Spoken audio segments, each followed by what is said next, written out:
ফরিদপুরের ভাঙায় জিএনসি করানোর অভিযোগ উঠেছে উপজেলা পরিবার কল্যাণ পরিদর্শিকা জাহানারা বেগমের বিরুদ্ধে। এমনকি অবস্থার অবনতি হলে ভুক্তভোগীর কাছে চিকিৎসার জন্য দাবি করা হয় আরও অর্থ। আশঙ্কাজনক অবস্থায় পরে ফরিদপুর মেডিকেল কলেজ হাসপাতালে ভর্তি করা হয় ওই নারীকে। ফরিদপুরের ভাঙা থেকে মসলিউদ্দিন ইমরানের তথ্যচিত্রে বিস্তারিত জানাচ্ছেন সুলাইমান কবির। AKS অর্জন করল গিনেস ওয়ার্ল্ড রেকর্ডস। AKS 2 মাসের সন্তান সম্ভবা গৃহবধূ হীরামণি কয়েকদিন আগে শারীরিক জটিলতা নিয়ে যান ভাঙা উপজেলা স্বাস্থ্য কমপ্লেক্সে। সে সময় গর্ভে সন্তান টিকিয়ে রাখা সম্ভব নয় বলে জানান চিকিৎসক। এ অবস্থায় হীরামণিকে একটি অস্ত্রোপচারের পরামর্শ দেন পরিবার কল্যাণ পরিদর্শিকা জাহানারা বেগম।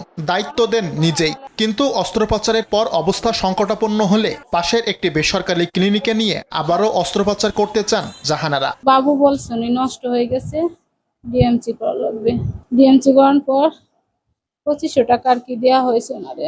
তারপরে আমি বাড়িতে গেছি, বাড়িতে যাওয়ার মনে করেন 7টা 8টার পর থেকে আমার পেটে ব্যথা। আমরা আসছি আজকে, উনি বললো যে এখন 1000 টাকা লাগবে, কেয়ার হসপিটালে ভর্তি করতে হবে। আমি বললাম যে না, আমি সরকারি হাসপাতালে আসছি, সরকারি হাসপাতাল থেকে সরকারি ডাক্তার আমি দেখাবো। উনি সেটা মূল্যায়ন করেন। গুরুতর অসুস্থ অবস্থায় উপজেলা স্বাস্থ্য কমপ্লেক্সে গেলে হীরামণিকে চিকিৎসক ফরিদপুর মেডিকেল কলেজ হাসপাতালে যেতে বলেন। আমরা প্রাথমিকভাবে তাকে চিকিৎসা দিই এবং ভর্তি করি, এবং পরবর্তীতে তার অবস্থা যখন আরও খারাপ হয়ে যায়, পরবর্তীতে তাকে আমরা আরও উন্নত চিকিৎসার জন্য ফরিদপুর মেডিকেলে তাকে আমরা রেফার করি। এদিকে এখতিয়ার ছাড়া ডিএনসি করানোর অভিযোগ প্রসঙ্গে জাহানারা বলেন, কোনো টাকা নেই, প্রেসক্রিপশনের বিষয়ে তো আমি ভোল্টারিন সাপোজিটর দিছি আর সাইটোমিক্স লিখে দিছি। আমাকে ট্রেনিং আছে ওষুধ লেখা, আবার আমাদের ওই এমআর করার ট্রেনিং আছে, এগুলো আছে।